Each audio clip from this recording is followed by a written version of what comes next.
ចាសួស្តីពុកម៉ែបងប្អូននេះគឺជាប្រភេទរ៉ាទីលក់ទឹកកំពៅនិងប្រហិតជានឹងភេសជ្ជៈក្រមុកប្រមាណធ្វើការកំណងទិញទាំងម៉ូតូទិញទាំងរទេះពីខាងយើងខ្ញុំចូលតែម្ដងចាសេវាម៉ូតូគឺជាប្រភេទម៉ូតូស៊េរីអវេលការប្រទេសខាងបូមចានេះមានការកាយបូមកាយច្បាប់ញងចាក់សាំងមកពេញជូនគាត់តែម្ដងចាមុននឹងយកទៅបាទកិនគឺជាប្រភេទដុំ3ដុំតាន់តែម្ដងអត់ទឹក100%ចំពោះផ្នែកខាងក្រោមចានេះម៉ាស៊ីនសាំងម៉ាស៊ីនថ្មីយូកូហាម៉ាព្រីចាក់សាំងចាក់ប្រេងមកបច្ចេកជូនមុននឹងយកទៅផ្ទះចំពោះសាច់ដៃជើង5គឺជាប្រភេទ V5 ត្រាវីអាក្រាស់មេបឈរគឺ V4 ទាំងអស់ចាប់បកងជាង7ហើយមានទូដាក់បើនេះពីរជាន់មានបិទរូបភាពប្រាក់ដបូលមានធំតកមានទូដាក់ខ្លះសេប្រហិតហើយមានកន្លែងជៀនប្រហិតអីក៏ទៀតចានេះ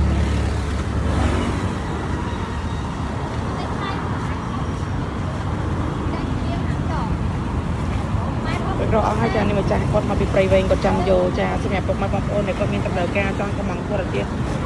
លក់ទឹកកំពៅប្រហិតជៀនភេសជ្ជៈក្រុមមកក្នុងវីដេអូហ្នឹងណាគាត់អាចធ្វើការតាក់ទងតាមលេខ Telegram ផ្នែកខាងលើបានចាសម្រាប់ទីតាំងរបស់យើងខ្ញុំគឺនៅភ្នំពេញនៅផ្សាររំកិលលើផ្លូវ271ស្លាកយីហៅឈ្មោះផាដារ៉ាចាសូមអរគុណ